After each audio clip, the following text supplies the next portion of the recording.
Bonjour et bienvenue dans cette troisième étape de notre parcours autour des célibataires qui est intitulée « À cette mystérieuse solitude ». Dans les deux vidéos précédentes, nous sommes partis à la recherche de la consistance positive des célibataires, du sens, de la valeur. Dans cette troisième vidéo, je voudrais affronter avec vous le mystère de la solitude qui, bien évidemment, nous affecte tous. Nous sommes tous affectés par la solitude. Mais je voudrais avoir une attention particulière à la solitude propre et spécifique des personnes célibataires. À cet effet, j'ai choisi une voie plutôt biblique et je vous invite à méditer ensemble le deuxième chapitre du livre de la Genèse. N'hésitez pas à l'avoir près de vous pendant cet enseignement. Vous le connaissez, ce deuxième chapitre, c'est l'histoire d'Adam qui vient d'être créé par Dieu, qui est dans le jardin d'Éden et puis qui est seul. Et puis finalement, Dieu lui fait tomber sur lui une torpeur et il crée Ève. Premier point, je l'ai intitulé « Le soupir métaphysique d'Adam ». Dans un premier temps, dans un premier moment, on pourrait dire, Adam est seul face à Dieu. Il se découvre dans une immédiateté stupéfiante comme partenaire de l'absolu. C'est une expression de Jean-Paul II. Au plus intime de son intimité, il est face à Dieu. Or, en vivant cette relation unique, directe, immédiate avec Dieu, il éprouve un désir qu'il a du mal à formuler et qui pourtant monte du plus profond de lui-même. En expérimentant cette alliance primordiale avec son Créateur, il ressent une mystérieuse vocation à la relation avec un autre humain. Non pas en vivant de son côté, loin de Dieu, non, en vivant avec le Seigneur. En vivant avec lui, il y a quelque chose qui se révèle en lui. C'est en fréquentant son Créateur qu'il réalise qu'il y a quelque chose d'inachevé en lui. Et le splendide jardin d'Éden n'est pas en mesure de répondre pleinement à cette attente. De même en est-il pour son travail, ou bien pour sa relation avec ses animaux, les animaux de la création qu'il peut nommer. Adam ressent le désir profond d'un vis-à-vis humain à qui se donner et de qui se recevoir, d'un alter ego avec lequel il pourrait échanger. Alors, ça me fait penser à le témoignage d'un célibataire qui disait « Quand tu es en vacances, en solo, tu peux parfois te sentir seul de chez seul. Tu as beau être dans un endroit de rêve, te balader sur une plage de sable fin, déguster des mojitos sublimes, cela ne change rien. Au contraire, à la longue, ça peut renforcer ta solitude. Tu as besoin de partager tout ça avec quelqu'un. Et puis, c'est parfois la même chose, ajoutait-il, les week-ends. Tu sais, il y a 52 dimanches dans l'année. » Bien entendu, Adam n'est pas en vacances sur une plage de sable fin en ce début de son histoire. Il n'habite pas dans un univers abîmé par le mal et sauvé par le Christ. C'est encore un univers qui est préservé. Mais il est affecté d'une solitude analogue à celle évoquée dans le témoignage ci-dessus. Et c'est une solitude, remarquez-le bien, qui n'est pas simplement de l'esprit, etc., mais qui est une solitude affective, qui est une solitude aussi qu'il éprouve jusque dans son corps. D'un côté, cette épreuve infinie augmente en Adam la perception de sa consistance personnelle, de son je. Quand nous éprouvons la solitude, nous avons l'impression d'exister vraiment. Enfin, je veux dire, on fait une expérience de soi, en quelque sorte. Mais d'un autre côté, cette expérience de solitude creuse en lui son aspiration au partage, partage de son je, de lui-même, à une créature à la fois semblable et différente de lui, et grâce à laquelle il pourrait progresser dans l'élaboration de son identité personnelle. Et donc, les deux vont ensemble, solitude et communion vont ensemble. En fait, c'est les deux pièces, les deux faces d'une même et unique pièce. Ce soupir métaphysique, comme j'aime bien l'appeler, contribue en réalité à la création progressive d'Adam. Nous avons vu au récit de la Genèse 1, comment Dieu crée l'homme. Ici, on est aussi dans une façon d'exprimer symbolique, sous forme d'histoire, comment Dieu est en train de créer l'homme dans sa consistance propre et dans son être de relation. Et donc les deux étapes de sa création sont en quelque sorte deux moments qu'on peut distinguer chronologiquement, mais qui en réalité vont ensemble, voyez. Quand vous voulez rencontrer une histoire compliquée à des enfants, enfin des choses difficiles à des enfants, ou d'autres personnes, vous racontez souvent une histoire, une parabole. On peut dire que c'est dans ce même esprit-là. Adam, en effet, n'a pas été créé exclusivement à l'image du Dieu un, mais également, et ça ne va pas en contradiction évidemment, à l'image de Dieu de l'Alliance, et qui se révélera quelques siècles plus tard comme le Dieu trinitaire. Avec cette magnifique prière de sainte Élisabeth de la Trinité, « Ô mes trois, mon tout, ma béatitude, solitude infinie, immensité où je me perds. » Oui, « Ô mes trois, mon tout, béatitude, solitude infinie, immensité où je me perds. » L'humain solitaire, créé à la ressemblance d'un Dieu un et trois, demeure donc inachevé. Et Dieu le lui révèle en disant « Il n'est pas bon que l'homme soit seul. » Genèse 2, 18. « Il n'est pas bon que Genèse soit seul. » C'est un petit verset qui m'a fait beaucoup réfléchir. Je dis, mais enfin, comment est-ce que nous sommes pour l'instant avant la chute, avant l'introduction du serpent qui va tenter ça? Comment ça se fait que dans le monde d'avant la chute, il y aurait quelque chose qui ne serait pas bon?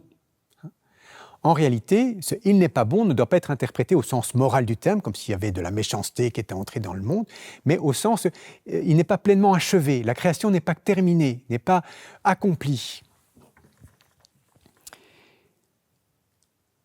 La structure fondamentale de l'être de Adam n'est donc pas complètement constituée. Sa bonté n'est pas purement et simplement, n'est pas complète. Et cet inachèvement prive Adam de la fécondité qu'il porte en lui de manière incoative.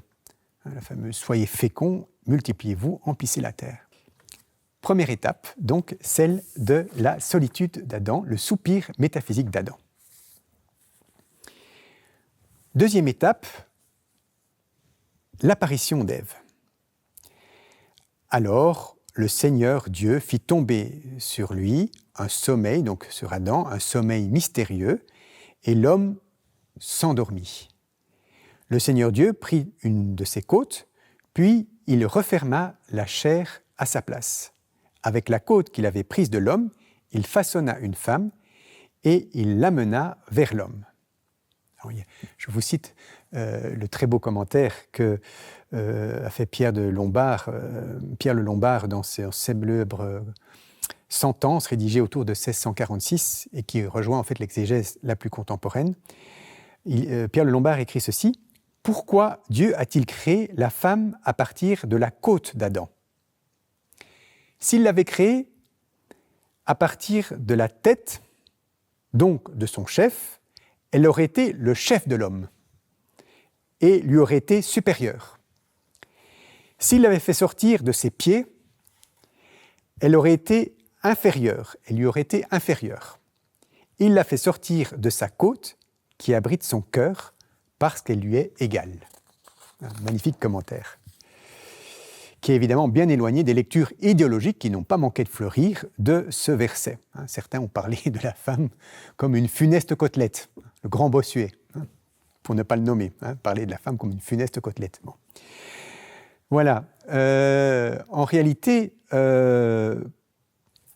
la femme a été créée vraiment comme le cœur de son cœur. Et on le voit dans certains couples, quand ils s'appellent « mon cœur ». Moi, j'aime bien cette expression. Quand j'entends un couple s'appeler « mon cœur », on retrouve quelque chose de ce verset, de la création, de la côte, mon cœur. Et ce verset ne signifie en rien l'infériorité de la femme, ou le fait que ce serait une femme servante ou esclave, ou que sais-je, parce qu'en fait, vous voyez bien que ça n'aiderait absolument pas Adam d'avoir une femme esclave ou aide. Ça ne répondrait absolument pas à sa solitude, au contraire, ça le renforcerait. Paradoxalement, la création de la femme ne rend pas l'homme plus consistant, du moins dans un premier moment. Au contraire, elle renforce sa précarité, sa fragilité, son incomplétude, sa finitude. Elle le prive d'une de ses côtes. Donc, elle est, dans un premier temps, elle handicape l'homme. La création d'Ève creuse en lui sa solitude et par conséquent son désir de communion. Elle le rend davantage vulnérable à autrui. Le rend encore davantage à sa merci.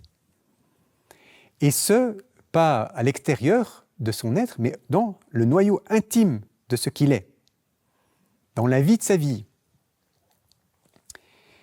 En fait, la création d'Ève conduit Adam jusqu'aux limites de la mort, comme en témoigne la mystérieuse torpeur qui s'empare de tout son être. Plus que jamais, il a besoin d'aide, d'une femme partenaire pour réaliser avec elle sa vie d'homme créé à l'image de Dieu. Dès lors, on perçoit l'intensité de son cri, la densité ontologique, la joie, la poésie de son cri, lorsque soudain apparaît sa femme devant lui, qui lui est donnée par son Créateur. Celle-ci, je cite dans une traduction très proche de l'hébreu, celle-ci, cette fois, os de mes os, chair de ma chair, celle-ci sera appelée femme, car elle, d'un homme, elle a été prise, celle-ci. Oui, le mot celle-ci vient 3 fois, au début, à la fin et au milieu. Celle-ci, celle-ci, celle-ci, une sorte d'exultation. Et c'est la première fois d'ailleurs que Adam va parler dans la Bible, que l'homme va parler. C'est la première parole de l'homme. Bien sûr, il a nommé les animaux, mais on n'a pas rapporté ce moment-là. L'apparition même de la femme suscite la parole, suscite une intériorité capable de s'exprimer avec une parole digne d'être rapportée. La femme va répondre à ce cri, notamment dans le Cantique des Cantiques, où finalement on voit cette première parole qui est en quelque sorte développée, déployée dans l'histoire avec l'homme et la femme qui se cherchent, qui se trouvent, qui se rencontrent, qui se repèrent, etc. Merveilleux Cantique des Cantiques. Troisième moment de notre réflexion. Je l'ai intitulé « Le célibataire ou Adam réveillé ». Mystérieux titre, mais que je vais expliquer tout de suite. Dans quelle mesure ce récit de la Genèse, qui met si fortement l'accent sur le couple, peut-il éclairer le chemin des célibataires, ceux d'aujourd'hui comme ceux d'hier ? Voici le témoignage de l'un d'entre eux. « Je ne vois pas bien comment ce chapitre de la Genèse me concerne. Quand je l'entends à la messe, j'ai l'impression d'être mis sur le bas-côté de l'existence. » Fort comme expression, sur le bas-côté de l'existence. Ce texte est très beau, mais il ne m'est pas vraiment destiné. Je vis autre chose. Ou alors, j'aurais besoin qu'on me l'explique un peu plus. On pourrait, je fais une petite parenthèse que je vais vite fermer, mais chez certains couples aussi, on pourrait avoir cette objection-là. Certaines personnes qui vivent en couple ou en famille peuvent vivre des solitudes extrêmement fortes et qui sont peut-être davantage renforcées que l'épouse ou l'époux qui est là, en fait, il n'est pas là et qui renforce en quelque sorte le sentiment d'une immense solitude, d'un immense abandon. Je ferme la parenthèse parce que nous ne parlons pas ici des couples, mais nous parlons essentiellement, nous réfléchissons au mystère des célibataires.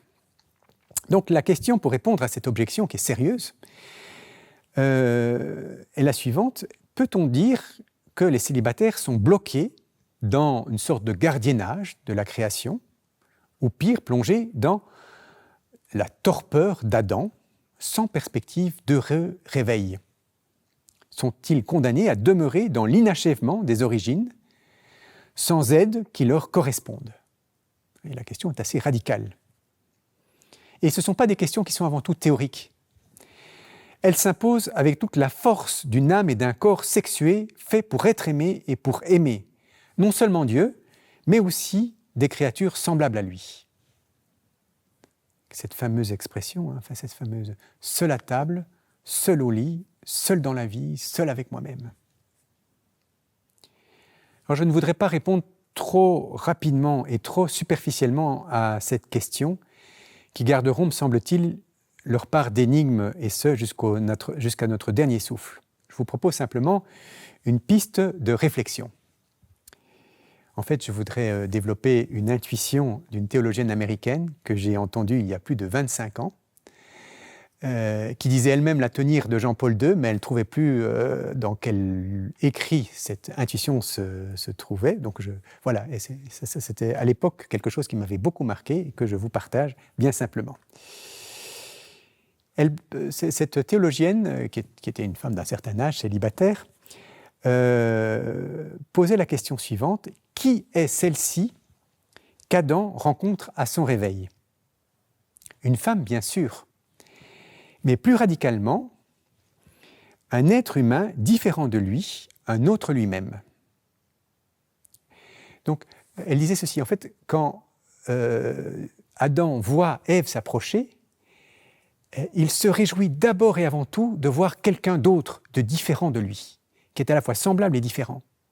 Donc c'est l'altérité qui le réjouit, le fait qu'il y a d'autres personnes qui sont là. Et puis de surcroît, il se rend compte que c'est une femme. Mais ça vient dans un deuxième moment, si vous voulez.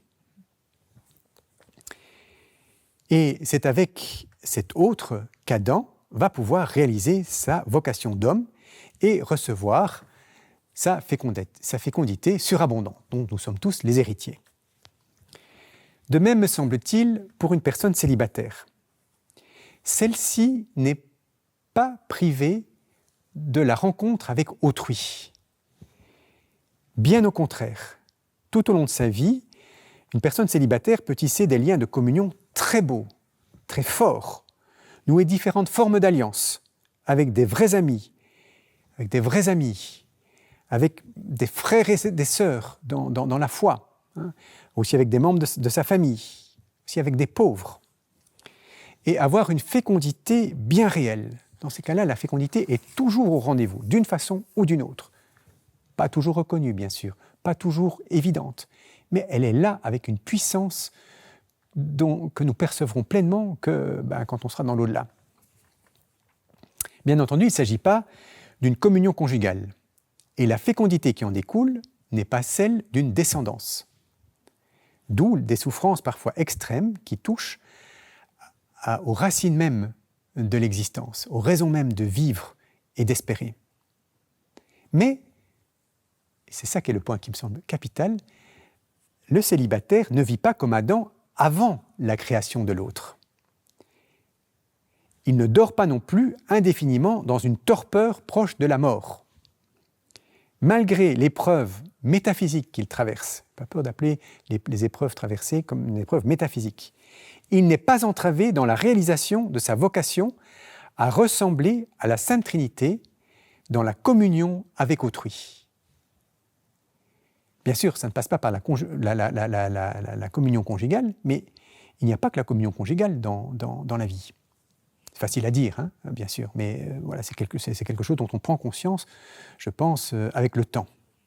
Au jour le jour, il est appelé à devenir toujours davantage à l'image de Dieu, un et trine, grâce aux multiples aides qu'il rencontre sur sa route et avec lesquelles il vit dans différents rapports de communion vivifiants et féconds. On retrouve d'ailleurs quelque chose d'analogue dans la vie des personnes mariées. Concrètement, elles ont besoin, elles aussi, d'autres aides que leurs conjoints pour réaliser leur vocation à la communion. Je cite un petit témoignage, pour terminer.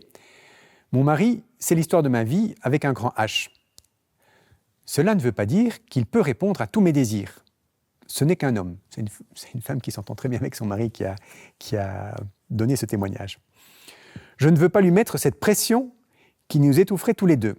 Heureusement, j'ai dans ma vie d'autres personnes qui comptent vraiment pour moi, d'autres centres d'intérêt que les siens. Et chez lui, c'est la même chose. Voilà, alors pour aller plus loin, ceux qui le souhaitent sont invités à être attentifs à 2 points. Le premier, je vous invite à contempler la solitude du Christ. Quel type de solitude du Christ, qui est le nouvel Adam, qui était un être qui était éminemment relationnel, qui était un être éminemment en alliance avec Dieu, bien sûr, mais avec les autres. Et pour cela, vous pouvez peut-être choisir un passage ou l'autre de l'Évangile où vous voyez une rencontre, du Christ avec telle ou telle personne, tel ou tel personnage dans l'Évangile, et puis vous méditez ce rapport entre solitude et communion dans la personne du Christ, qui, comme je le rappelle, selon Gaudium et Spes 22, apparaît comme l'homme achevé. Ensuite, je vous invite à réfléchir à la question, pour moi, dans ma propre vie, qu'est-ce qui distingue une bonne solitude d'une mauvaise solitude ? Quelle est la distinction ? Comment est-ce que finalement la solitude, qui est fondamentalement une réalité bonne, la solitude est une réalité bonne, mais elle peut s'empoisonner, elle peut devenir une réalité détestable. Après la chute, la solitude qui était bonne s'empoisonne en quelque sorte. Eh bien, comment cheminer dans cette solitude bonne, et qu'est-ce qui m'empêche d'y accéder, ou comment grandir dans cette bonne solitude. Je vous remercie et je vous donne rendez-vous pour l'ultime étape de notre parcours qui a pour titre « Mon célibat, j'en fais quoi ?» Merci beaucoup.